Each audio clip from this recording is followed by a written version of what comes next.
Hey guys, just wanted to show you real quick this edit on this fish picture. I took this morning at sunrise and took it with a 100mm lens, and so it's pretty close up, and I wanted the sun just halfway behind the fish like that. And but there was people there, and just the way I had to do it, it ended up, I tried to get my crop right in camera, but it ended up where everything is centered, and that's just not what's going to be best. So I want to show you this real quick, how to deal with that if you trying to get something like this off center. It's called a content aware crop in Photoshop.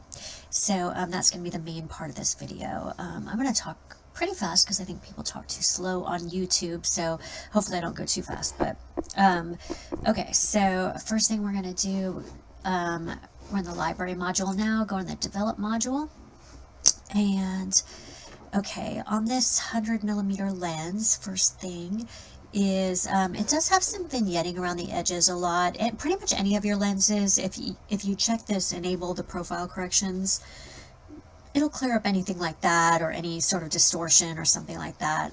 Most of these are already going to be calibrated automatically in Lightroom. You don't have to set that up. And then we're going to remove the chromatic aberration. That's going to be any sort of like purple fringing around the edges. And so, okay, so that's that.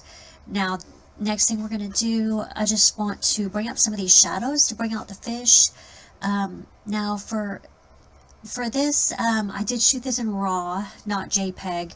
If you don't know anything about that, I did write an article on my blog about shooting in RAW versus JPEG, or you can just Google RAW versus JPEG, it'll explain it.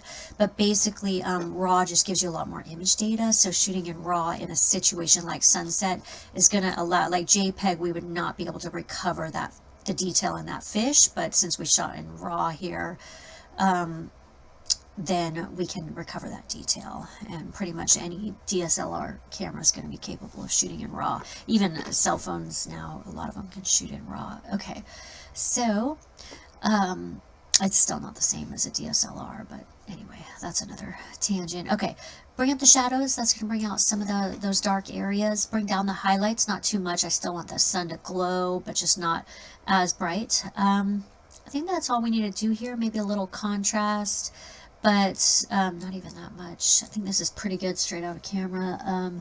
The only thing I don't like now is the crop. I want to crop it for Instagram, and 4:5 is usually best for that.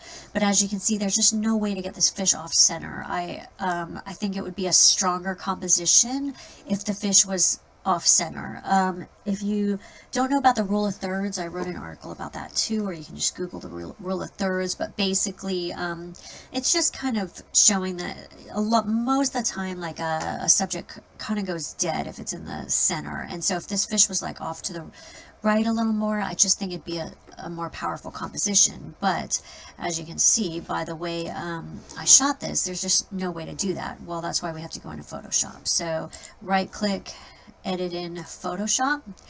I use the Lightroom Photoshop combination. I don't use Camera Raw or save as in Photoshop or anything like that. I just like to have everything organized in Lightroom, do my couple edits in Photoshop. I don't do much in Photoshop, and then save it and go back to Lightroom and have it all there.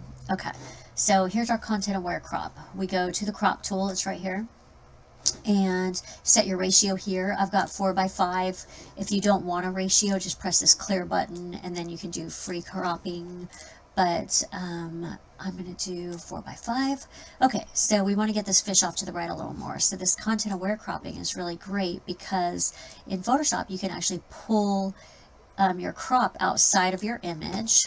And so I'm going to get this, I just want that lined up more on the thirds. Okay, so that's just going to be a little more off center, and I just think that's going to be a more powerful composition. I don't want that sun right in the center, but as you can see, we've got an issue over here. So we've got all this that needs to be filled in. Let me get this right. Okay, so so what we're going to do is a content aware crop, and then Photoshop's going to fill in this missing information.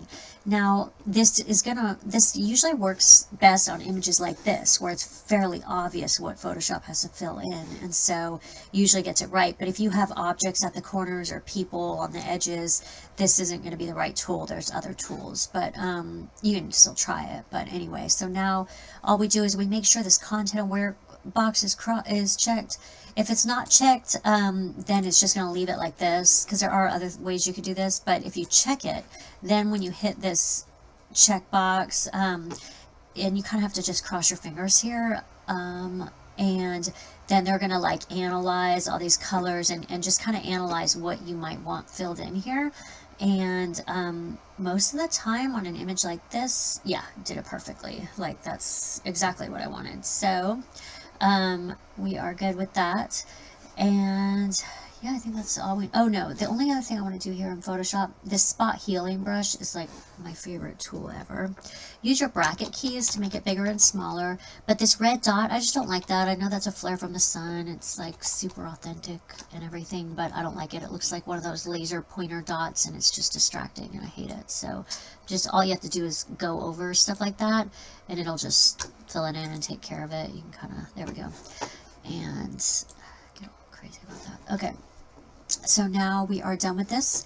Now I just press save, and when you save something, when you have this Lightroom Photoshop connection, then you press save, and then when you go back to Lightroom, it just automatically appears, and here it is. Okay, and it's right next to the other one.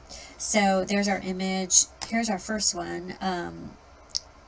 Takes a second. Okay, see, so as you can, I mean, that center crop is just, no, that off-center crop is just a much stronger image.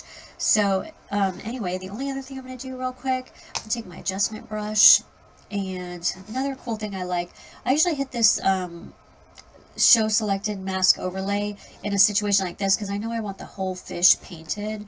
And if you put this auto mask on, then you can just kind of paint this whole fish. Just keep that cross hairs inside the fish. If you have that auto mask on, then it's not going to, it's just going to keep all the paint inside the fish. And just be really careful right there. And I went outside the lines. It's if that crosshairs gets outside the lines, but you just press Alt, and then when you press Alt, you have a minus thing. Okay, so now our fish is painted. Now if I take off this show selected mask overlay, then I can come over here and just do these adjustments. Like I can just crank on this clarity. That's what he needs to bring his face out. Little exposure, little contrast. I just want him to pop out, basically a little dehaze. You just play with this stuff till you like it. I think he needs even a little more clarity. Alright, that's good. And if you want to see what you've done here, just there's this little toggle button, and you can toggle that on and off. I mean, look at that, and look at that. Yeah, so that was a really important adjustment. And so then just press done, and then you're done with that. The only other thing I'm going to do is I'm going to sharpen this. I always sharpen at the end, and add a little bit of luminance, because luminance smooths everything out. But that's not for everybody. Not everybody even touches that. Okay, so last thing is post-crop vignette, because I just want to darken the edges to make that, your focus should, the brightest part of your image is always going to be your focus. That's where everybody's going to look. And so if you darken the edges on an image like this, it's going to be even more defined. And if you want to see how that look, again, there's a toggle button here, so you can see there it is like that, but look at the difference with that vignette around it. So anyway, now we're done, and that's ready for Instagram. And I hope this was helpful. If you ever find that you need more of your image, basically, and there's other tools we could have used, but in this case that was just a quick, easy way to do that and get this nice off-center crop. So hope you enjoyed this, and have a good day.